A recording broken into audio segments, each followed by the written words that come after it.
Thank you for joining us on another episode of Popcorn for Breakfast with your co-host, Kirk. Hello, hello. I am your other co-host, Cam. And you're joining us on a movie review episode. That's right. This week, we're taking another crack at a movie review. And this week, it's the Disney Plus original movie, Hocus Pocus 2. Kirk, you've got your wand. You're ready to go. You're ready for some witchcraft, some mischief. I got to know, what's your position on Hocus Pocus 1? Are you one of these people who's a nutso about it? That is a great question, because my wife and I were trying to figure out what level of Hocus Pocus love we were at, because there are people who bought shirts, like made their own shirts. What else did they do? They made treats and crafts for their viewing of Hocus Pocus 2. I know someone nearby in our neighborhood that put up their giant outdoor theater screen and projector and invited the entire neighborhood over for Hocus Pocus 2. It's nuts. People are nuts. I don't think I'm on that level of Hocus Pocus, but I would be lying if I told you I saw this movie any less than 400 times rented from my local Schnucks Blockbuster Shop and Save. Family Video, wherever it happened, wherever I was available to get my hands on it. So I'm somewhere in the middle. I feel like. I love it. I'm like at the very low end of the spectrum. This movie came out in 93, which is the year that I was born, and it never was a staple in our house. Like, I know my sisters had seen it. They were older than me. They were aware of it. But it just never was something that was on my radar. I had seen it once. I saw it once or twice as I was growing up, but it was never something that's part of my Halloween rotation. Never something that was like a big cult classic movie that I had to watch every Halloween, like The Great Pumpkin, Charlie Brown, or something like that. It's not one of those. But yeah, I saw it. I think this will be good because I have no real nostalgia for it, so I'm a little bit more removed from it. But I did not hate the first one. I have no issues with the first one. I just am not as connected to the deep nostalgia that people have for it as others. So maybe that will be a good flavor to have on this review. I don't know. I think so. I was telling Aubrey, I was like, I don't think I'm a really giant fan. And then all of a sudden I divulged into all of this Hocus Pocus plotline theory, and she's like, calm down. Yeah, if you've got conspiracy theories, I think you're definitely higher on the tiers. I have no theories. Right. I suddenly rip open my shirt, ladies and gentlemen, and you see Winifred on my chest, tattooed. Yeah, fully tattooed. You've got a whole mural scape going on there of the Sanderson sisters. I do. That'd be crazy. That'd be crazy. But yeah, so this movie, we talk about the nostalgia factor, and you're talking about people going out of their way to have these sort of very Hocus Pocus centric get-togethers and themes and all of this stuff. The movie, which released on the 30th, this Friday, yes, is already the biggest premiere ever in the history of Disney Plus, which Disney Plus is about to wrap up its third year. So that is a big deal. They've had some other movies released on the platform. They've had other shows released on the platform, and this one takes the cake as the largest premiere in terms of watched hours in the history of Disney Plus. So the nostalgia is rich. This movie, like I said, it would be classified as a legacy sequel or perhaps a requel, Kirk. We can get into that a little bit. It is nearly 30 years removed from the original film. Like I said, the original film came out in 1993, this one 2022, so a full 29 years. And so it does fall into that legacy sequel category. We are going to be talking about spoilers in this movie because it is available on streaming. Disney Plus has more subscribers than any streaming platform, so we will hope and pray that you have seen the movie or don't care about spoilers before you listen to this. But let's get into it, Kirk. Let's talk about all the details with Hocus Pocus 2. We need to start with the plot synopsis, which we will turn to you for. You've got it. when a seemingly innocent but passionate magic store owner / City of Salem know-it-all / Sanderson Sisters historian tricks two girls into a free gift on Halloween, they soon discover the true dark magic they've been playing with all these years. Sequeling or requeling the events of the cult classic of the same name, Hocus Pocus 2 receives the charmingly evil Sisters of Salem in a new way, but at what cost? Wow. That was powerful. That was more powerful than what I was expecting. It hit me. It was almost like an incantation, kind of like the movie of Hocus Pocus 2. I was entranced by it. I really was. This movie has... Let's get into the requel, legacy, sequel thing here, because I think they are sort of the same thing, though. In my mind, I view a requel as like a lot of the core characters are getting rebooted. I guess in this case, no Max, no Allison, no Danny. You've got Becca, Izzy, and Cassie taking over as the three, plus new characters. Gilbert, played by Sam Richardson. You've got Mayor Trask, played by the incomparable Tony Hale, as well as a whole host of other characters. So I guess it sort of does fall into that requel area, because there's really not a ton of holdover from the original movie other than the core antagonist, similar to like if you think of like the most recent Scream.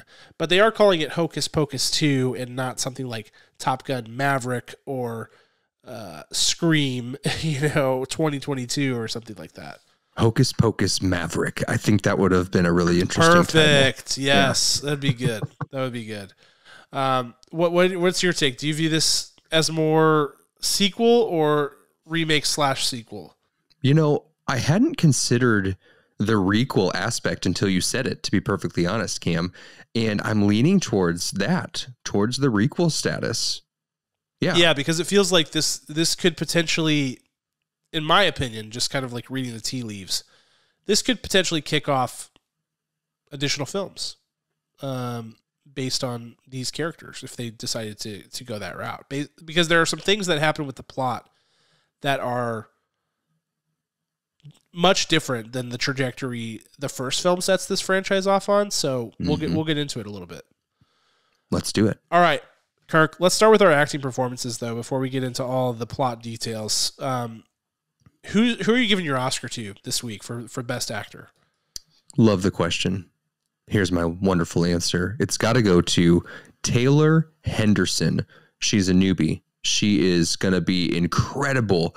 One of the most difficult things to do is to come into a movie that is beloved by billions of people. I mean, just check your Twitter, your Facebook feed. All of your friends went to these parties, except you, who were watching safely from a distance at your home, like myself. Taylor Henderson plays young Winifred and absolutely nails it. Like, all the sisters are good, but she is exceptionally good, and had to be, because Winifred is the leader. She is seemingly the oldest sister, seemingly the boss of them all, the bulldozer, if you will. Miss Bette Midler, of course, leading the stage of the original Sanderson sisters. And holy cow, when you have to get to that level, that nuanced mannerisms, and pick them up, but not only pick them up, but also effectively execute them, she absolutely wins every single line she delivers. Young Sarah, who is hilarious that her name's Sarah, and Sarah Jessica Parker. I think that was just a failure in the original the original naming of the Sanderson sisters. But young Sarah Jessica Parker, she's trying so hard. It's cute. But there's not a lot there. You just got to be dumb. You just got to play a really dumb person. And I don't think they really wanted to tell her, hey, be stupid, And then, of course, young Mary, who does a pretty good job as well. She hangs in there. But young Winifred, man, my eyes were on you the whole time. I could watch a whole series on those three, like growing up in Salem, like escaping things. That could be a fun prequel to Hocus Pocus, honestly. So she gets my vote. Well done. Yeah, I like that you went that route, because I ultimately opted not to give any flowers to any of them because I wanted to highlight some other performances, but I loved the trio of young Sanderson sisters. I thought they were great. I thought that with them being sort of our intro to this movie was such a welcome thing, because the first movie begins with a flashback to the Salem, 1600 days. And this movie began the same way, only this time we got to see the young Sanderson sisters rather than them being older prior to their hanging and all that. Yes. Which is really cool. And they did so great. And yeah, I totally agree with your assessment of their performances there. I thought they were stellar. And just, it's hard to do that. People think that it's mimicry, that it's mime work, that it's, just impressionism, but there's something about being able to take, like, people's mannerisms are so personal to them. To be able to copy those and to make it your own and make it feel authentic is very difficult to do, particularly at a young age, I would assume. So that is impressive. Great choice. I'm going with grown-up Winifred, Bette Midler, who is the driving force of really this whole thing. If you go back and look at the press around this movie, she was the one who was pushing for this to happen. She was the one who saw that the fandom was growing, that they're, or not growing, but really just aging, and their influence was spreading and their voice was out there. And she was the one begging Disney execs to make this happen. And at long last it did. Many people, I think, are happy with that decision. And I was so amazed with the way that Bette Midler was able, because to give you an insight into my viewing experience, I watched the two movies back to back because I was not as familiar with the first one. Like I said, I'd seen it a couple of times growing up, and it's not something that I watch on a regular basis. So I wanted to reacquaint myself with the first one. And watching them back to back, it's so insane to see how well she specifically maintains that character 30 years later after playing it. And now she was 47 when they first filmed. She's 76 years old now, and yet Winifred has not changed at all. And in fact is just even more so in her element, and she goes on to build this character even more than it already was and make it incredible. I think the whole, the reason you watch these movies and the reason I think people watch the original and enjoy it so much is the dynamic of the Sanderson sisters. Like, they are the movie. It's not for Max, it's not for Allison, it's not for Danny or any of that stuff. It's really not the plot. It's the antics of the three Sanderson sisters, and that is kept so well intact thanks to Bette Midler's performance anchoring the middle of the group and tying things together and making it feel like they never left. So I was very impressed with that. It's such a lively performance, such a loving performance. You can tell she absolutely loves playing this character and is thrilled to be back. And that just makes it a ton of fun. And I thought there's a lot of heart in this performance. So great job to Bette Midler, one of the all-time greats. Winifred wins both Oscars today. That's right. Good job. That's right. All right, Kirk, who are you going to for your scene stealer? My scene stealer. This was pretty easy early on. It goes to Mr. Sam Richardson. You most recently saw him in The Tomorrow War with Chris Pratt on Amazon Prime. Check out our review on that, ladies and gents. He's just great. There's just something so charming about him. Oh, he was also in the Rebel Wilson senior year on Netflix as well. There's just something so effortless about the way he loves the camera, right? Like, he's not like a ham. He's not jumping up and down or boisterous, but there is just this lane that he locks into, and you cannot look away. It's just this different kind of charm. Like, you're not like falling in love with him. You're just like, man, I wish that guy was like my best friend. It's just so cool. He's just a suave, cool guy, I feel like. And him coming in as the new shop owner, maintaining the store, maintaining the love, the history, the longevity of Salem and what's gone on through that lifespan, and specifically puts on this little show with the Sanderson sisters and talks about Book, who he's taking care of for so long. And then underneath it all, there's this part of him that just wanted to be part of that story because of what happened to him when he was a little boy on Halloween, and how that was what drove him, like seeing this magic fly away in the sky, that he craved it his entire life and spent and dedicated his life to trying to bring it back, only to be, never meet your heroes themed out, and just gets crushed by how they just immediately cast him aside, and then starts on the hunt to try to destroy them. So it's a very he is betwixt to destroy what's against them. It's a very just wonderful arc for him, and he's just really fun to watch the entire time. I love him.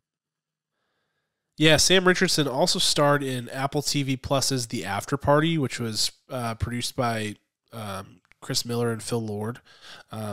Really fun show. It's a whodunit. He's sort of the main character of the show, actually, as it turns out, and he's really great. He does sort of get typecast as the same type of role, which is a bummer, because I think he is really good. So I don't really know what his range is, but I agree that he just has a nose for the camera and can absolutely take over. And he was so great in this movie as Gilbert. Perfect casting. Oh my gosh. I mean, like, just the best.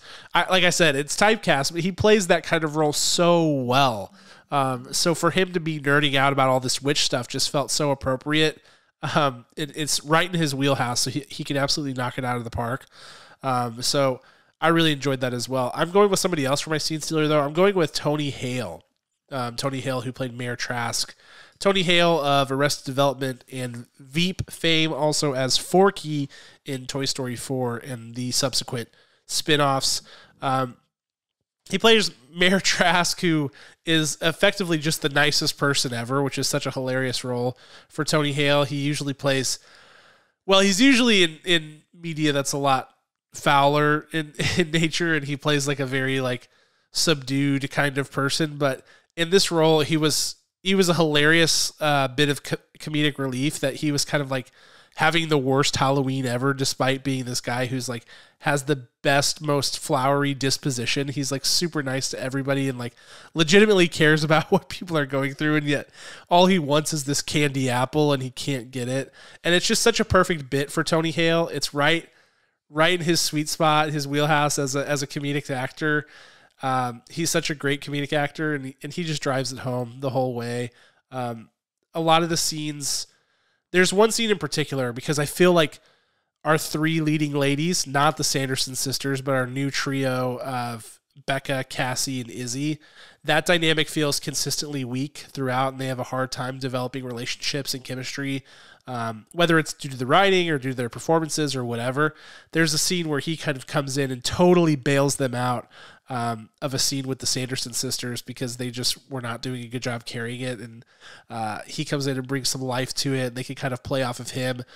So it's a great performance all around, very understated, and certainly nothing crazy that he's doing, but it's just solid. It's good. It brings some life to the movie, and I really enjoyed it. So kudos to Tony Hale. Hot take. I think Tony Hale was miscast in this role. Oh, uh-oh. I mean, he's great. Like, I don't think there's a couple of people that when I look at them, I just start laughing. Tony Hale's one of them. For sure. Horatio Sands would be another one. There's just a number of those people out there in the world.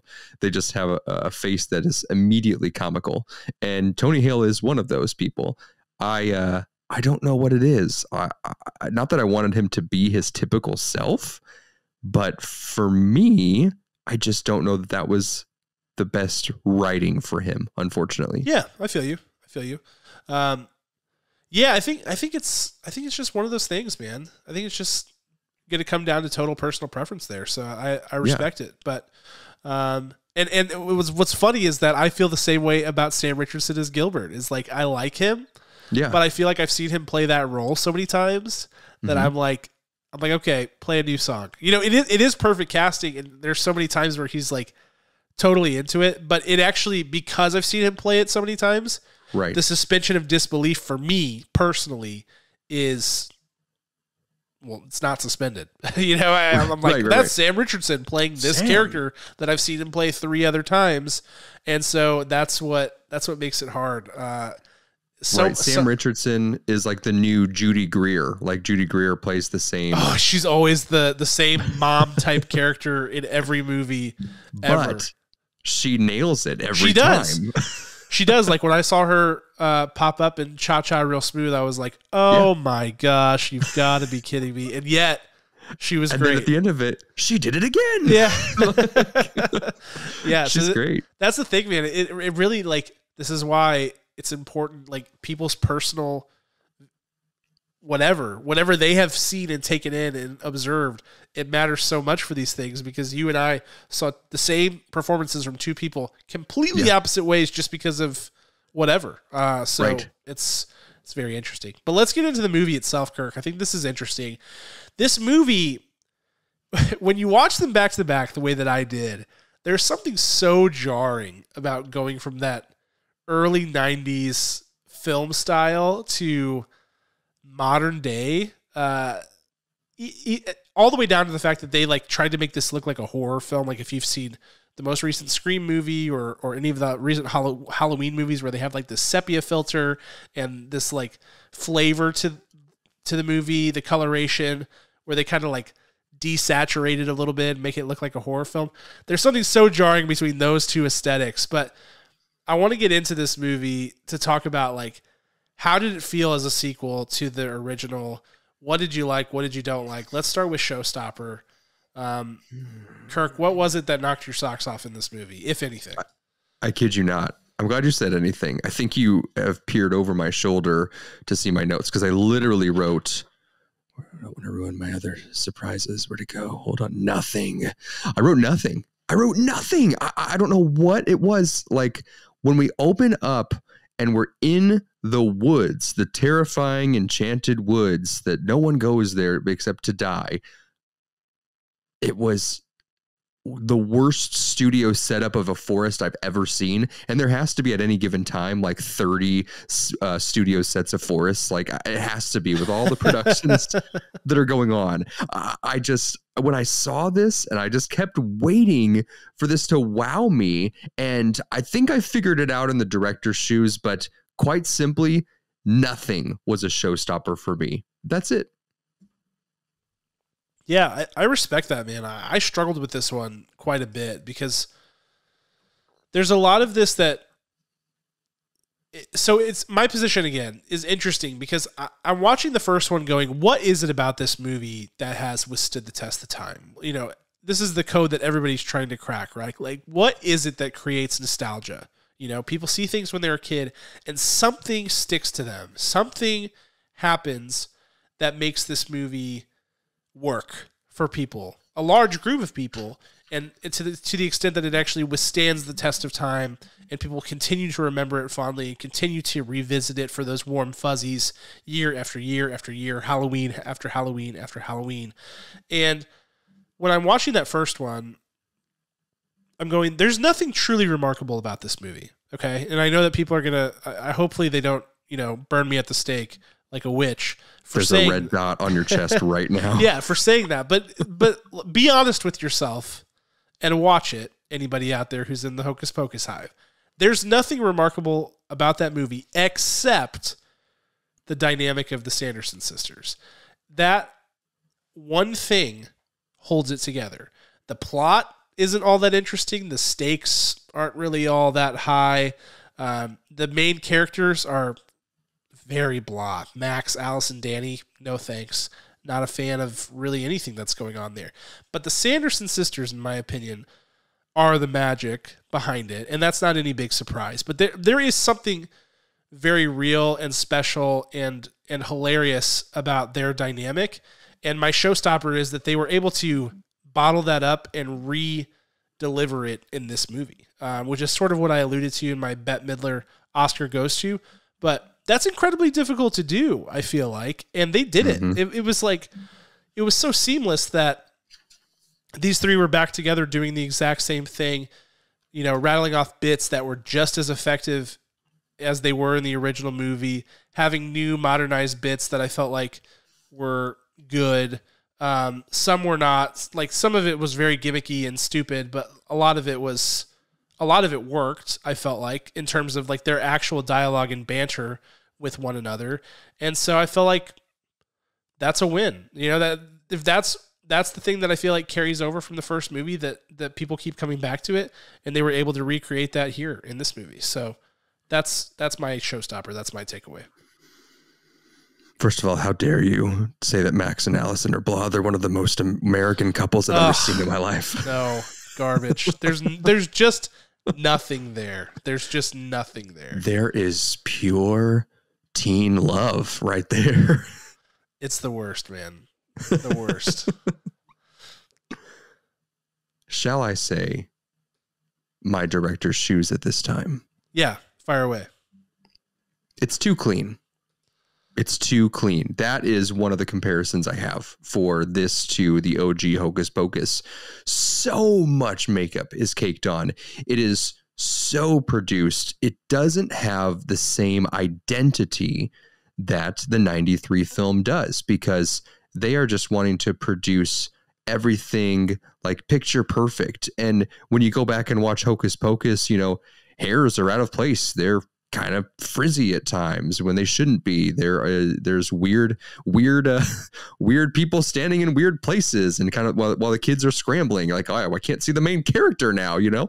There's sorts of things like that, whereas this is like, hit your mark, don't you dare mess this up or you're out of the movie, and recast immediately. That's how I get the vibe of this set, which may not be true at all, but simply as a spectator of this movie. But so much makeup. There is almost virtually no Sarah Jessica Parker, when some of the best laughs come out of Sarah Jessica Parker's character from Hocus Pocus 1, and we don't get to see that flourish. She's just kind of there, really just standing there most of the time and not doing a lot. The one physical scene where I think she puts her legs or arms across like a doorway, maybe it's into the Walgreens or whatever it is, that's about it, where we see the height of her allowance into inserting her comedic genius into here. And then, I mean, the terrible entrance of the Sanderson sisters as adults, where they come singing, like that kind of take into interjecting, like, we all know you loved, I put a spell on you, so when they return, they're going to come singing. Like, no, that was a spell and a gimmicky 90 moment. I'll allow it, but it was specific to the plot line that they started singing that in a sinister move to make the parents dance till they die. I'll come back to that in just a second. I have to continue this. So the one way or another, I'm going to find you, I'm going to get you sequence, absolute garbage. No motivation to sing that song. Terrible camera cuts, terrible vocals by all involved, and all for the misuse of Tony Hale again, bewitching the crowd for an address. For an address. They could have done that to one person who would have told them the address. They could have gotten there much faster and not gotten into a cat and mouse as much, if you will. They would have absolutely had the upper hand. Again, they bewitched an entire crowd of adults to simply watch them die, not for any other purpose. And that just heightens the stakes of, dang, these silly sisters are like really evil. Like, they're really pushing the dark magic up in here. And there was a lack of that. Now, I'll tell you, I don't like dark magic in movies. I'm a sissy these days. If I see anything demonic, I'm running the other way. But man, there's so much. Becca, our lead, has no emotional currency with the audience whatsoever. I couldn't even remember her name or her friends' names. And finally, the terrible Walgreens sequence, jumping back to the beginning out of order, that's where the movie lost me. I was like kind of in it, and then the real Sanderson sisters arrived singing, and I was like, don't like that. And then a very extended scene in the Walgreens, we're really with like the Sephora setup or whatever, wherever we were, really took me out of it, really annoyed me, and that's my director's shoes. Yeah, I think you're 100% on point about a lot of that stuff. I think all of the singing in this movie is forced. Yes. All of it. And they do a lot more of it than they ever should have. I don't understand why that is a route that they like, why that is a drum they decided to bang. It's such a weird choice to me. Because that to me is not a takeaway from the original film. Is like, oh, I hope they sing a song. Like it's just it's not at all that. And then whenever they do it like multiple times, it feels very off color and strange. And I agree, like some of the stuff is just plot holes. Like why is it so hard to find the mayor of this town when he's at the freaking Halloween festival they're having in the town square? And they spend a decent amount of time on that. Yes. That is a weird thing. But to your main point about your main director's shoes was basically about the texture of the movie and how it feels so different. And I agree with that. I think that it feels very like out of the box, like gift wrapped or like saran. What am I trying to say? Like shrink wrapped off the assembly line kind of movie is basically what I'm trying to say. It's like, it feels like something that's they handed over to a professional, like editing firm, you know, like they have places where they send things off for post-production. They have all these different agencies that help them do that. And it feels like they were just like, make this look like a modern film. And they were like, apply the filters, do this, that, and the other, cut. That's what it felt like throughout. But on the other hand, then you've got this weird other stuff going on where it's like all of the green screen and many of the effects are like terrible. Like there are a few times where there is CGI used, like whenever in the opening sequence, whenever that witch turns from like a hawk or something into a witch. Oh my gosh, horrible. Awful. Like most of the effects in the original movie are practical and actually hold up pretty well. Even that like 90s Sabrina the Teenage Witch talking cat effect is like better than a lot of what was going on in this movie, even though it looks like campy and weird going back. And so that was strange. Every single scene where they're flying on broomsticks / Swiffers / robot vacuums looks DJ horrible. Looks absolutely horrible. I couldn't believe how bad they looked.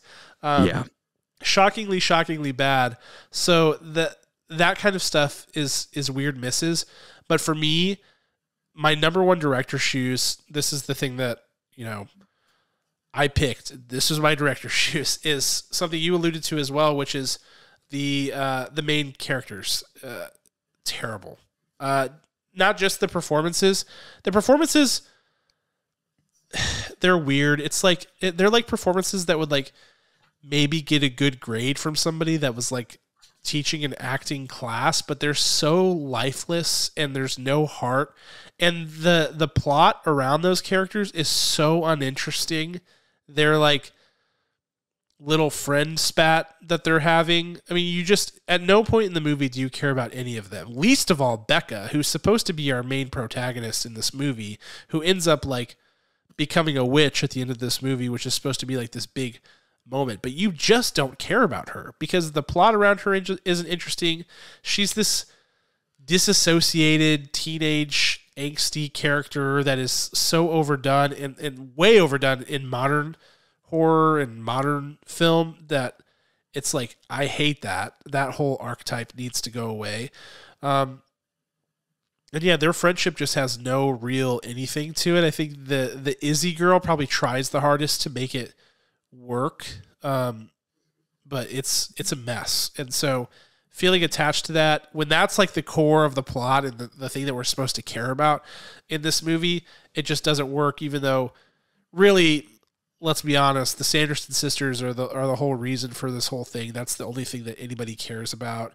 But that whole core plot and those core characters just take the air out of this movie completely. All right, what a movie. We're really selling it. Should we do final thoughts and scores? We should. One thing though. Yeah.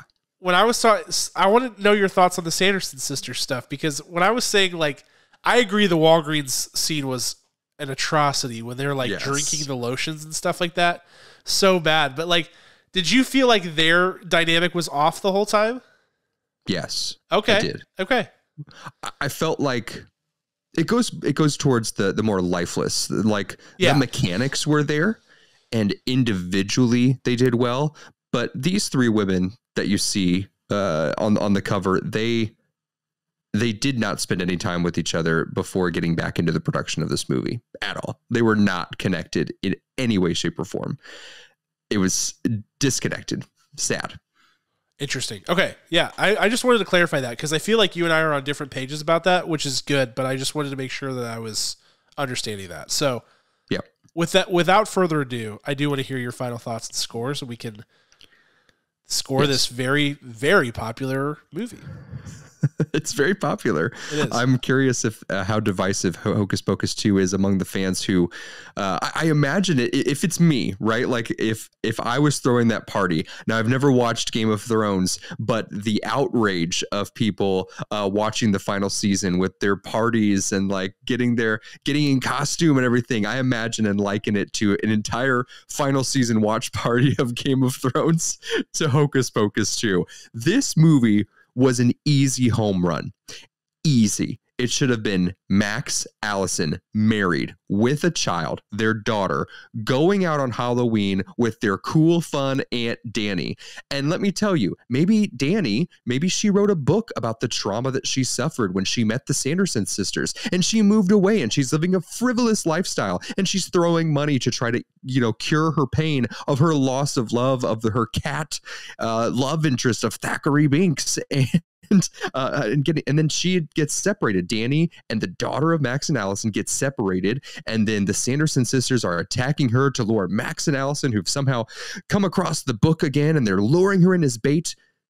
This is what Hocus Pocus 2 should have been. It's honestly that simple. They didn't bring back any of those other characters, which balanced the insanity and the absurdity of the Sanderson sisters. That's why it works. You have these grounded characters going through real life struggles, a la Peter Parker going through teenage life and being a superhero.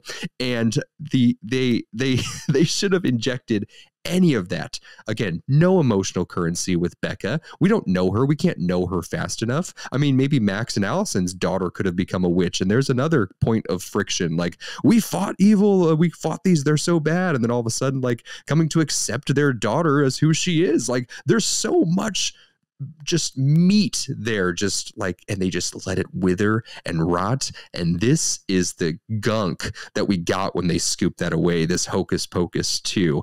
I mean, I cannot go on. I mean, I can actually. If I was going to say, I think you're geared up. I say go for it. To speak to the kind of why this was so popular in the 90s, I feel that as people who were kids in the 60s and 70s didn't really have a scope of what they should and should not watch. And still, even in the 1990s, those parents, that now parents are like, what should we allow our children to watch? And Hocus Pocus had some of that like edgier stuff, the virgin candle, the love interest. There's some dialogue that's kind of risque that you wouldn't want your 8-year-old to listen to right now in 2022. So I feel like that part of Hocus Pocus is also part of why it's so unique. I mean, I saw Titanic in the theater, guys and gals, every scene unedited, right? Like, so this is what the camaraderie around Hocus Pocus, like, yeah, we watched it, yeah, we lived through it. And then you get this very, very packaged idea. If an alien said, what would a magic movie look like? They said, oh, bring it all together. And this is what they spat out. Again, I am sorely disappointed in this movie. I fell asleep and had to go back and start it again, probably in the most critical rise of plot too. So that's a red flag. But I went back where I fell asleep, watched the rest, and was so disappointed. I will forever hold up Hocus Pocus and pretend this one doesn't exist. And I will also copyright my idea, trademark my idea on the fact that the 3 young girls should have their prequel and run amok and see if they can make it work. Because there's something there. There's something there that might work if they get the tone right.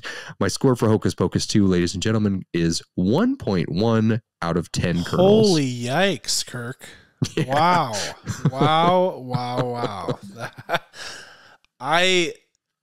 As I was listening, I was like, he's going to go pretty low here. 1.1 was not on my radar. But that, that's the way the cookie crumbled. So that's your score, and I respect that. Thank you. Wow, I'm shell shocked by that. My final thoughts and score. Listen, I mean, I don't think any Hocus Pocus fan really would value my opinion on this anyway, since I'm not indoctrinated into their coven of excuse you into their cult of Hocus Pocus love, and that's fine. That's just the way that it happened with me. I didn't get to go through that same experience. I wish I had. I do. As such, I'm not as close to the original source material from an overall nostalgia perspective.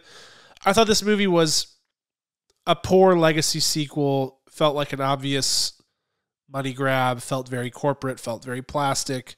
With the exception of, in my opinion, I thought the Sanderson sister dynamic was intact. And even though some of the bits, like the thing in the Walgreens, didn't hit, others did, and the dynamic felt there. Where this movie really loses some steam is with the main characters. As I said in my director's shoes, there's just nothing there of value, and the big payoff of like Becca is a witch, and maybe we can turn that into something at the end.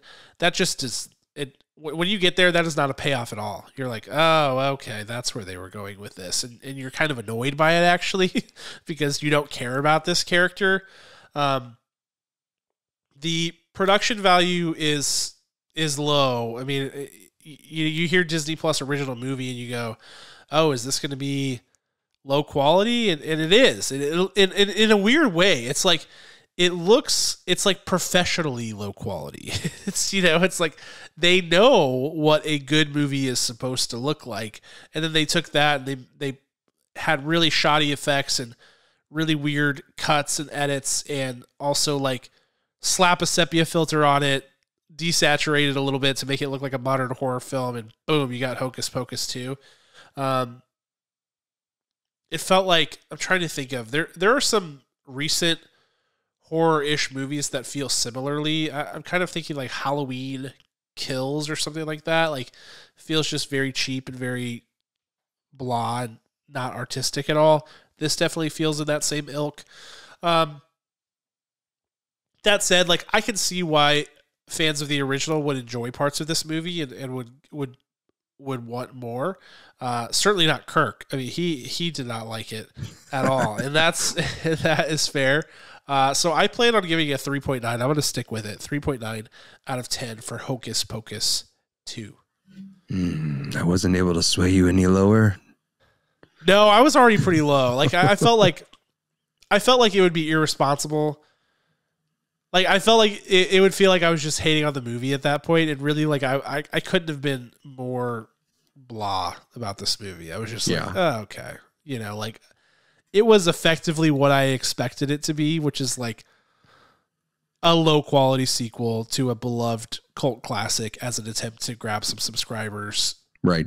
In which they apparently checked that box. So kudos to them, but this was a very corporate venture, which is sad because I think the first movie was made with a decent amount of heart and love and fun. And this one, maybe with the exception of Bette Midler, who clearly loves to be a part of this, didn't have that same level of human connection to it.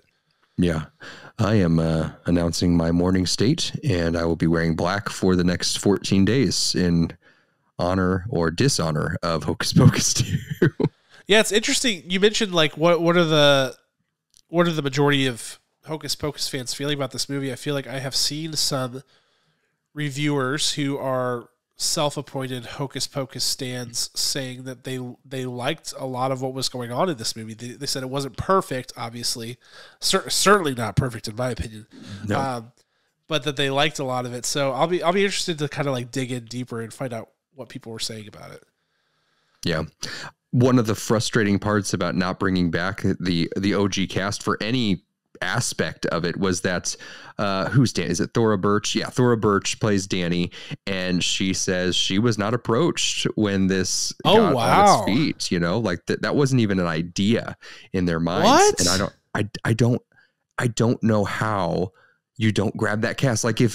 So on TikTok, we're in Halloween Town is Disney Channel original movie, as people who listen to us probably know, and has massive love on TikTok, on YouTube, and in-person Comic-Cons and such. And there would be a riot if they didn't bring the original Marnie back if they did another Halloween Town sequel, which they edged her out of one. So if they brought another one in, it would be chaos. So I don't know how they weren't at least approached and allowed the opportunity to turn it down. Yeah, that doesn't make sense. That actually, I didn't even look into it because I just assumed they were like, oh, they said no. Because just it's so obvious that they would obviously want to go the route of reaching out to them and bringing them into the movie. But so often these people have started their own lives, and they're not big actors. Some of them are, some of them aren't. And so you're you understand if they're I don't want to revisit that. And so that's what I assumed happened. I can't believe they just didn't reach out to them at all. That is that's horrifying to me. Pretty crazy. So Thora Birch plays Danny. The actress who plays Allison, they are both continued on, always working in the industry. Yeah. Max was back a little bit. I don't know his story, but he definitely has only done 6 or 7 things since Hocus Pocus, which is fine. I don't get it. I don't know why they couldn't pull this back in. Shocking. All right. Well, that's our thoughts on Hocus Pocus 2. If you're one of these people who is even a bigger fan than Kirk of the original, which we know you're out there. I've seen you guys on social media. They are out there. Let us know. I'm so curious to know what people think and to kind of hear people's thoughts about the original, why it's nostalgic for them, Kirk, you brought up some really interesting points that I really just had not considered about that movie. So I'm interested to hear more because I'm always intrigued at how these things hang on, and it comes from the most unexpected films, it seems like. So yeah, let us know if this was a huge disappointment, the way that it was for Kirk, or if you were, loving what you saw. So hit us up on social media. You know how to reach us. All the links are available to you in the description, whether you're listening to the podcast or watching on YouTube. We want to thank you guys so much for being here with us for this review of Hocus Pocus 2. Our hope is to review Amsterdam next week. So keep an eye out for that. But until that time, we want to give a special thanks to our executive producer, Ryan Spriggs, as well as our original music, which is created by the band Rhetoric. Check them out anywhere you listen to music.